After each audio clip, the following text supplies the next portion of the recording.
వీరబాబుడు ఏమిటి శ్మశానాన్ని ఒంటరిగా వదిలేసి ఎలా వచ్చావు? ప్రథమ శవాల గంపు నువ్వును. ఈ లోపుగా ఏ రాజకీయ నాయకుడు ఆ శ్మశానాన్ని ఆక్రమించుకుని ఏ 5 స్టార్ హోటల్ కట్టేస్తే రేపొద్దున నా శవాన్ని మా రాముడి శవాన్ని ఎక్కడ పూడ్చాలరా? పోదురు బాబు బడాయి, నా మేడుంటే ఆడి శ్మశానమే. అంటే ఇప్పుడు ఇది శ్మశానం, మేమంతా శవాలమునా? అయ్యి బాబాయ్, అసలు నీకు ఇక్కడ ఏం పనిరా? ఏట్లేదు బాబు, మొన్న మగ శవాన్ని పూడ్చిపెట్టినాం, దాన్ని బయటికి పీకాలి. ఎవరు? నేనా? అబ్బా మీరు కాదండి, ఆ పర్మిషన్ ఏదో మీరు ఇప్పిస్తే నానే పీకేస్తాను. అసలైనా శవంతో నీకేంటిరా పని? ఏదైనా పర్సనల్ గా మాట్లాడాలా? ఎలా కోలాలో అడగండి బాబు. ఆ శవాన్ని గురించి పోలీసులకి ఏదో అనుమానం వచ్చిందంట. అది మర్డర్ కేసో మామూలు సావో తెలుసుకోవాలి. ఎవరు? నువ్వా పోలీసులా? పోలీసులండే. మరి నీకెందుకురా టెన్షన్? వీరబాహు బాబు, ఇంకాసేపు నువ్వు ఇక్కడే ఉన్నావంటే నీ శవాన్ని మేమతో శ్మశానాన్ని మోసుకెళ్ళాలి. వెళ్ళి కమిషనర్ కలుసుకోరా. అట్టాగే బాబు, సమయానికి మంచి సలహా ఇచ్చి ఈయన బారి నుండి నన్ను సాగకుండా కాపాడారు. కొత్త బాబు ఏడ్చావు. ప్రథమ కాటి కాపరి కామెడీ నువ్వును. ఒరే రాముడు, మన ఇద్దరం 3:00 బయటికి వెళ్ళాలి. కమిషనర్ దగ్గర పర్మిషన్ తీసుకో. ఎందుకురా? నాకంటూ పెద్ద దిక్కు ఉండి ఏడ్చింది నువ్వే కాబట్టి. సరిగ్గా చెప్పాడు బాయ్. అది కాదురా, సాయంత్రం 4:00కి మా అమ్మాయిని చూసిపోవడానికి మగ పెళ్లి వాళ్ళు వస్తున్నారు. అందుకు ఈజ్ ఇట్? వెరీ గుడ్, తప్పకుండా వస్తాను. పని కానీ. వీడు రామచంద్రరావు అని నాకు మంచి ఫ్రెండ్. నేను రాముడు అంటాను. అమ్మడు మౌనిక, అమ్మాయిని తీసుకురామ్మా. రాముడు, రావుకాలం అయిపోయి వెళ్ళిపోయి అరగంట అయిందిరా. అడుగు చూపించు. తీసుకో తీసుకో. చూడండి, మా అమ్మాయి అందంగా లేదని ఏ వెధవా అనడు. తమరేమంటారో నాకు తెలియదు. అమ్మాయికి ఏమండి చక్రవడ్డీలా ఉంది. ఏమయ్యా పెళ్లి కొరక, చూడటం అయిందా? ఇప్పుడే బాగా చూడు. రేపొద్దున కన్నొంకరా కాలొంకరా అంటే నేను ఊరుకోను. అచ్చం సినిమా హీరోయిన్లో ఉందండి. బాబాయ్, అమ్మాయి వాళ్ళకి నచ్చింది. మరి కట్నాలు కానుకల విషయాలు కూడా మాట్లాడు. కట్నమా కాకరకాయ? కట్నం పేరెత్తితే చెప్పుచ్చు కొడతా. ఏ ఎవరా? ఏమిటి చెప్పా? కట్నం అయితే చచ్చిన ఇవ్వను. చూడండి మాస్టారు, నాకు 2 పిల్లలు, ఒక ఆడ ఒక మగ. ఈ అడుగు తక్కువ వెధవలా కాకుండా ఆడని మగని సమానంగా చూసే అభ్యుదయ భావాలున్న వెధవని నేను. మరో విషయం, నాకున్న ఆస్తిని 3 భాగాలు చేశాను. అందులో ఒకటి నాకు, ఒకటి మా అమ్మాయికి, 3వది మా అబ్బాయికి. ఇంకో షరతు, నాకు ముసల్తనం వచ్చిన తర్వాత 6 నెలల పాటు మా అమ్మాయి దగ్గర, 6 నెలల పాటు మా అబ్బాయి దగ్గర ఉంటాను. ఇవన్నీ మీరు బాగా ఆలోచించుకోండి. అంతా బాగానే ఉంది, ఆ చివరిదే బాలేదు. మొదలు పెడితే బాగానే ఉంటుంది. ఏం బాగుండదు బాబాయ్. అర్థం లేని మాటలు మాట్లాడి సమాధానం చెడగొట్టుకోకు. శుభ్రంగా అబ్బాయి కాళ్ళు కడిగి కన్యాదానం చెయ్యి. నువ్వు నోరుమోయ్. వీళ్ళ దరిద్రపు కాళ్ళు కడగాల్సిన దరిద్రం నాకు పట్టలేదు. నీకంత సరదాగా ఉంటే ఆ కట్నాలు కానుకలేవో వాళ్ళ మహాలు కొట్టి ఆ దరిద్రపు కాళ్ళు నువ్వే కడుక్కో, నాకు అవసరం లేదు. అది కాదురా. నువ్వు ఇంకేం మాట్లాడద్దు. బయలుదేరచ్చు. ఇంత జరిగాక ఇంకా ఉంటావా? పదవే. క్షమించండి, ఒక్క నిమిషం ఆగండి. మీరేమనుకోకపోతే తమరు ఒక్కసారి మా ఇంటికి వచ్చి మా పెద్దమ్మాయిని చూడండి. వీడి కూతురు కంటే అందగత్తే, బాగా చదువుకుంది. పైగా దాన్ని చేసుకున్నవాడు సినిమా యాక్టర్ అవుతాడని కోయవాడు జోషి కూడా చెప్పాడు. మీరు అనుకున్నట్టు కాకపోయినా కొద్దో గొప్ప కట్నం కూడా ఇచ్చుకోగలను. రేపు తిథి కూడా చాలా బాగుంది. తప్పకుండా రేపే వచ్చి చూడండి. సరే, అలాగే వస్తాం. అమ్మాయికి సంగీతం అంటే చాలా ఇంట్రెస్ట్ అండి. కానీ అమ్మాయి పాట పాడితే భర్తకు గండం అన్నారు. అందువల్ల సంగీతం మార్పించేశాను. భోజనం కూడా సరిగ్గా చేయదు. పగటి పూట 2 ముద్దలు, రాత్రి పూట 1 ముద్ద. తనలో పూలు కూడా పెట్టుకోదు. పెట్టుకుంటే తనలో పోస్తుంటా. చూసారా, ఖర్చే లేదు. ఏమిటో ఈ కాల పాడపిల్లలు. అది ఆడపిల్లని అలా పెంచాలండి. మరి మిగతా విషయాలు అన్నయ్య గారు కాస్త ఆలోచించి అడిగితే బాగుంటుందేమో. మౌని, అక్కడి లోపల తీసుకెళ్ళు. చూడండి బాబు గారు, మగబిడ్డ అన్న తర్వాత ఎంతైనా అడగచ్చు. రేపు మా వారికి అడగను. పెద్దవది డబ్బుదే ఉందండి. అసలు మీలాంటి పెద్ద మనుషులకి డబ్బులు కక్కుర్తిపడే మనస్తత్వం అస్సలు ఉండదు. ఏదో లాంఛనప్రాయంగా 10,000 అనుకుందాం. మా గేదె ఖరీదే 10,000 అండి.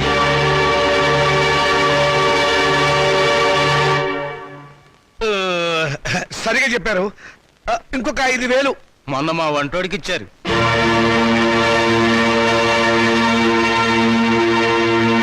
బావగారు, మీరేం కాదనకండి. ఆఖరి మాట 25,000. మా అమ్మాయికి మొదటి కాన్పు మగబిడ్డ పుట్టారనుకోండి, తాతగారు బహుమతిగా ఇంకో 5,000 ఇస్తా. ఓకే, ఒప్పేసుకోండి. సంతలో పశువులా ఈ బేరాలేమిటి? మౌనిక మౌనిక, నువ్వు ఊరుకోవే. దొరక్క నాకు మొగుడు దొరికాడు. నీ కర్మ. సర్లేండి, త్వరలో ముహూర్తాలు పెట్టించండి. వస్తాను. థ్యాంక్ యూ బాబు గారు.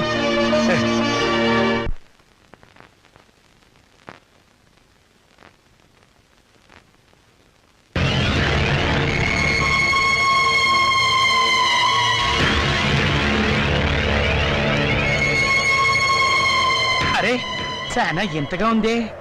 శవాన్ని పాతి పెట్టి 1 వారం రోజులైనా శవం ఇంకా కుళ్ళిపోలేదు. బెంగళూరు వంకాయల నిగనిగలాడిపోతున్నాయి. శవం గ్లామర్ గా ఉందో లేదో చూడవలసింది నేను. చూడండి డాక్టర్ గారు, ఆయ్. ఈ శవాన్ని రీపోస్ట్ మార్టం చేసి ఆయ్. ఇది మర్డరా లేక నేచురల్ డెత్ నిర్ధారించండి. Okay with pressure. ఆగండి బాబు, మా మున్సిపల్ చైర్మన్ గారికి పోస్ట్ మార్టం చూడాలని చాలా కోరిక. ఆయన వచ్చేదాకా మీరు ఏంటి ఆగాల్సిందే. ఆగేది? ఆయన వచ్చి చూడటానికి ఇదేమైనా మైకేల్ జాక్సన్ ప్రోగ్రామా? మా మేజిస్ట్రేట్ గారు వచ్చే లోపల పోస్ట్ మార్టం స్టార్ట్ అవ్వాలి. డాక్టర్ గారు మీరు కానివ్వండి. With pressure. ఆగండి డాక్టర్ బాబు, చెప్పేది మీకు కాదా? మా చైర్మన్ గారంటే మీకు నెక్కనే. ఏంట్రా కాటి కాపరవేత్వ, నువ్వు ఈ శ్మశానానికి ఎమ్మెల్యే అయినట్టు ఫీల్ అవుతున్నావు? మేజిస్ట్రేట్ గారు అంటే భయం లేదా? ఎవరైతే మాకేంటి? ఏయ్, మాతో పెట్టుకోకో. టాప్లు వేసిపోద్ది. Don't talk. పోలీసుల మజాక. డాక్టర్ గారు మీరు కానివ్వండి. ఇది ప్రశాంతమైన శ్మశానం అనుకున్నారా? మంచి చెడ్డ లేకుండా కొట్టుకు చస్తున్నారు. Thank you sir. పెద్ద బాడీ లేకపోయినా పెద్ద మనిషిగా కరెక్ట్ చెప్పాను.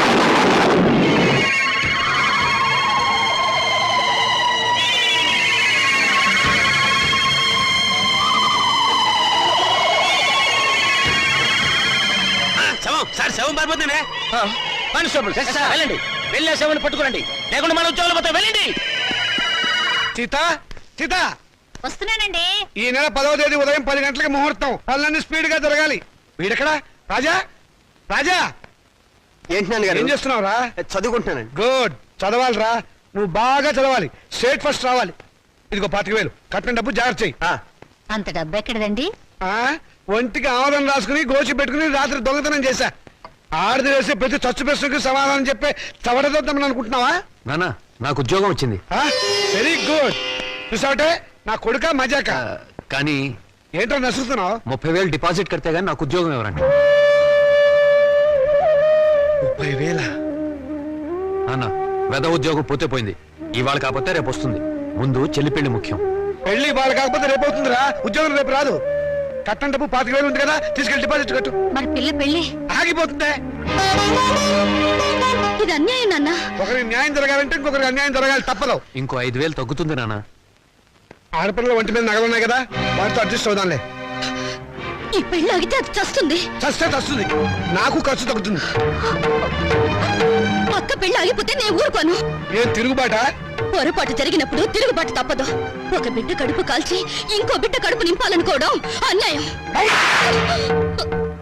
ఒంటెల మీద కొట్టినప్పుడే ఓర్చుకున్నాను, ఈ చెంపదెబ్బ భరించలేనా? పాపం పిచ్చిది, పెళ్లి మీద ఆశలు పెట్టుకుంది. ఈ పెళ్లి ఆగితే దాని గురించి లోకం ఎన్ని రకాలుగా మురుగుతుంది. అమ్మాయి అన్నది నిజమే కదండి. ఇది ఆడవాళ్ళ రాజ్యం కాదు, నా రాజ్యం, నా కొడుకుల రాజ్యం. నోరు మూసుకో. ఏం తప్పు మాట్లాడిందని నోరు మూసుకోవాలి? మీ అధికారం అహంకారం మా స్వేచ్ఛని ఎంతకాలం ఇలా చంపుతాయి? ఏ మగపిల్లలతో సమానంగా బతికే హక్కు కూతుళ్ళమైన మాకు లేదా? లేదు. ఎందుకు లేదు? ఇలాంటి పిచ్చి ప్రశ్నలు అడిగే రోజులు వస్తాయనే ఆ రోజుల్లో ఆడపిల్ల పెద్ద మనిషి కాకుండానే పెళ్లి చేసేవారు. ఒకరు సస్తే సగమనం చేయించేవాడు, చేయకపోతే గుండు గీసి ముసుగేసి మూల కూర్చోబెట్టేవాడు. అంతెందుకు, మనకు 2 చేతులు ఉన్నాయి. కుడి చేతుకున్న విలువ ఎడమ చేతుకుందా? లేదు. ఒక శరీరంలో బాగలేక ఎంచేత జీవితంలోనూ అంతే. కొడుకున్న విలువ కూతుళ్ళకి లేదు. మాకు జవసత్వాలు ఉడిపోతే మా నోట్లో ఇంత జావ పోసేది కొడుకు. రేపు చస్తే కొరువు పెట్టేది కొడుకే, బూడిద ఎత్తిపోసేది కొడుకు, పిండాలు పెట్టేది కొడుకు, ఆఖరి పున్నామ నరక నుంచి తప్పించేది కొడుకే.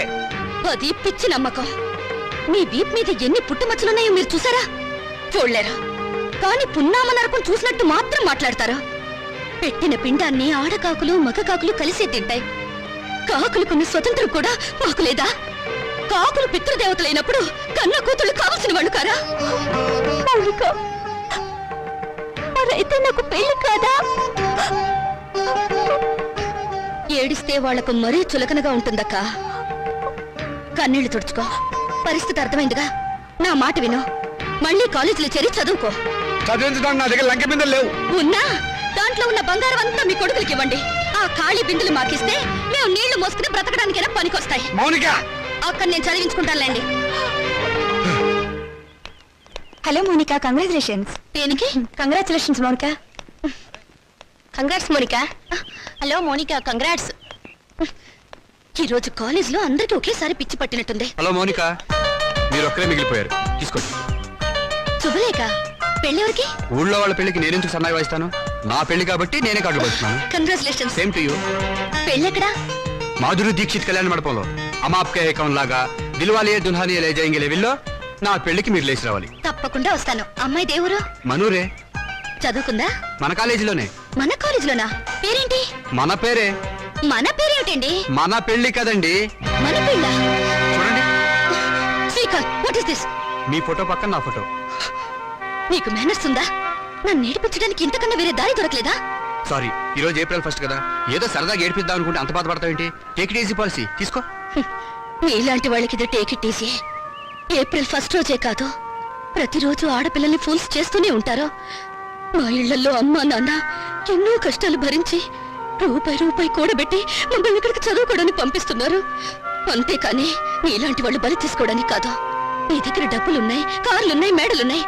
ఏ మచ్చపడ్డా నీ డబ్బు దాన్ని తుడిచేస్తుంది. కానీ పేదరికంలో చస్తూ బతికే పెళ్లి కాని ఆడపిల్ల మీద ఏ అపవాదు పడ్డా ఈ జన్మలో పోదు. ఆ అపవాదు పోవడానికి నాకు ఆత్మహత్య కంటే వేరే దారి లేదు.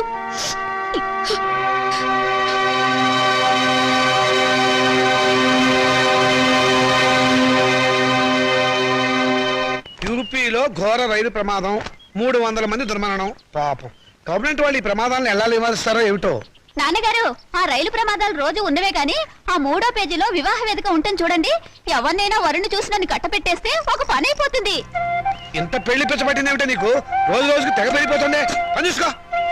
నమస్కారం అండి. రా బాబు రా రా రా. మీ కరెంటు బిల్లు కట్టేశానండి. థ్యాంక్ యూ బాబు. మీ ఆరోగ్యం ఎలా ఉంది?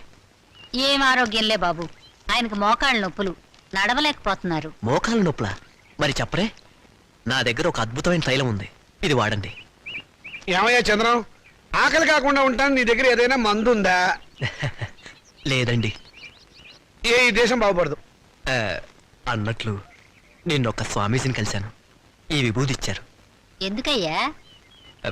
పెళ్లి కాని ఆడపిల్లలు రాత్రిపూట నోట్లో వేసుకుని ముఖాన్ని రాసుకుంటే త్వరగా పెళ్ళవుతుందట. హాయ్, రాత్రిపూట ఇది నోట్లో వేసుకుని నుదుటికి పోసుకుంటే త్వరగా పెళ్ళవుతుందా? అంటే పగలు పోసుకుంటే ఇంకా త్వరగా అయిపోతుందన్నమాట. అయినా ఇంత కొంచెం తినడానికి ఏం సరిపోతుంది? వెళ్ళి తొందరగా 2 బస్తాలు తీసుకురా. అమ్మయ్యా, అలాగేనండి. ఈ దెబ్బతో నా వస్తానండి. పెళ్లి ఖాయం. నమస్కారం. మంచిది బాబు. ఈ కుర్రాడు ఎంత బుద్ధిమంతుడోనండి. మన పిల్లల కంటేనా? లోకంలో అందరికంటే మన పిల్లలే బుద్ధిమంతులు, అందగాళ్ళని మీ ఉద్దేశం. ఏమిటే గొణుగుతున్నావు? కాకి పిల్ల కాకి ముద్దని. కూర్చోండి. ఈయన మా నాన్నగారండి, నేను టెంకే గారని పెద్ద కోటీశ్వరుడు. నమస్కారం అండి. నమస్తే నమస్తే. మై గాడ్, మీ ఇంట్లో ఏసీ లేదా? ఉండేదండి, మావిడికి ఉబ్బసం, అందుకని తీయించేశాను. పైన ఫ్యాన్ ఉంది. గోచులు పెట్టుకుని తిరిగే దేశంలోకి సూట్ వేసుకొచ్చానే, తప్పు నాది. Coffee, cool drinks, Horlicks, no thanks, no mention. వారం క్రితం మా అమ్మాయి జయ నేను అమెరికాలో ఉంటేను ఫోన్ చేసింది. ఐసి. ఇందులో ఆశ్చర్యపోవడానికి ఏముంది? మా అమ్మాయి నాకు రోజుకు 2 సార్లు ఫోన్ చేస్తుంది. ఆ రోజు ఫోన్ చేసి మీ అబ్బాయిని ప్రేమిస్తున్నానని చెప్పింది.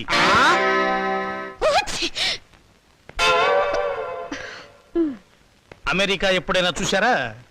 అనకాపల్లి కూడా చూడలేదండి. అనకాపల్లి చూడలేదు, ఆమదాల వలస చూడలేదు, అమెరికా సంబంధం మాత్రం కావాలి. డాక్టర్, ఇంగ్లాండ్ లో మైకేల్ జాక్సన్ మనవడితో సంబంధం కుదురుస్తాను, స్విట్జర్లాండ్ లో సెటిల్ అయిపోమని చెప్పారు, విన్నావన్నమాట. ఈ పూర్ ఫ్యామిలీతో కావాలంటున్నాం సంబంధం. నేను నా ప్రేమని కాదన్నే నాన్న. నువ్వు ఆ మాట మీదే ఉండమ్మా. చూడండి, మనం వాళ్ళ ప్రేమను కాదన్నాం అనుకోండి, ఏ అఘాయిత్వమో చేస్తారు. వాళ్ళు అలా తొందరపడకుండా మనం తొందరపడటం మంచిది. ఏమంటారు? దాన్ని కొంచెం ముక్కు మూసుకోమని చెప్పు. వాళ్ళ కులం గోత్రం ఏమిటో కనుక్కోండి. డబ్బున్న వాళ్ళే. ఆ పిల్ల తల్లి గురించేనా అడగండి పోనీ. బాగా డబ్బున్న వాళ్ళని చెప్పానా? సిస్టర్ ఏమిటి అంటుంది? ఆహా, ఏం లేదు. మా పిల్లవాడికి రష్యా నుంచి 2 లక్షలు ఇస్తామని వచ్చారు. ఆ విషయమే ఊరికే గొణుగుతోంది. మీ అమ్మాయి మొత్తం ఎన్నిసార్లు తుమ్మింది? 2 సార్లు అండి. 2 సార్లు తుమ్ముకు 2 లక్షలు, 2 రోజులు 4 లక్షలు. ఓకే, కాదు, లెక్క తప్పు చెప్పాను. 5 సార్లు తుమ్మింది. It's all right. నా వైపు నుంచి ఇంకొక తుమ్మేసుకోండి. మొత్తం 6 తుమ్ములు, 6 రోజులు 12 లక్షలు. మాదేం పోయిందండి, ఒక గోతం దులిపేస్తాం, ఏరుకోండి. ఏమండి? Don't disturb him. పెళ్ళైందాకా అదే పొజిషన్ లో ఉండనివ్వండి. Come on doctor. ఏ కొండయ్య, రా. ఏంటి సార్, ఈ ఫోటోలో ఉన్న శవం ఇటువైపు తిరగడం చూసావా? శవమా? అదేనయ్యా, మనిషి. ఓ, శవం మనిషి.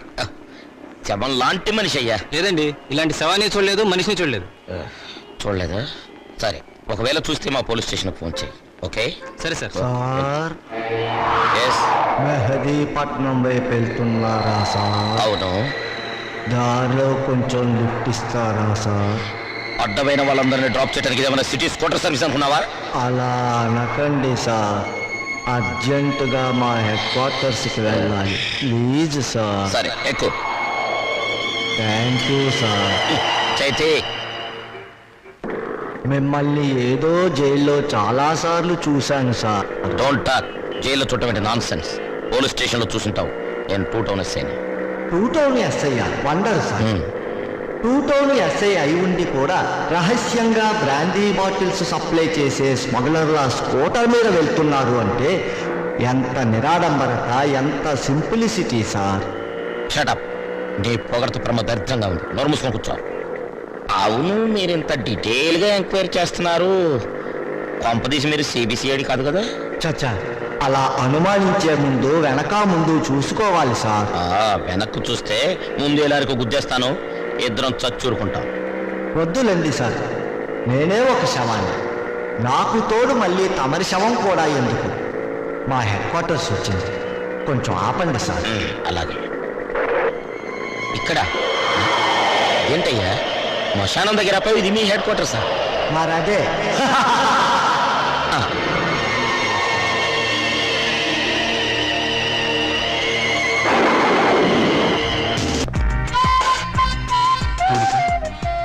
ఏమిటి మళ్ళీ నన్ను ఏడిపించడానికి ఏదైనా కొత్త ప్లాన్ వేసుకుని వచ్చావా? ఏదో సరదాగా చేసిన పని నేను ఇంత బాధ పెడుతున్నాను అనుకోలేదు. I'm sorry. నువ్వు సారీ అన్నంత తేలిగ్గా నేనే విషయం మర్చిపోలేను. అందులో నాటకాలాడి జీవితాల్ని నవ్వులు పలిచేసే నీలాంటి వాళ్ళని నేనే కాదు, ఎవరు నమ్మరు. నీ మీద అభిమానంతో నీకు దగ్గర అవ్వాలని చూశాను, కానీ నేను కష్టపెట్టాలని కాదు. నువ్వు ఒప్పుకున్నా ఒప్పుకోకపోయినా నేను మనస్ఫూర్తిగా ప్రేమిస్తున్నాను. I'm sorry. I love you.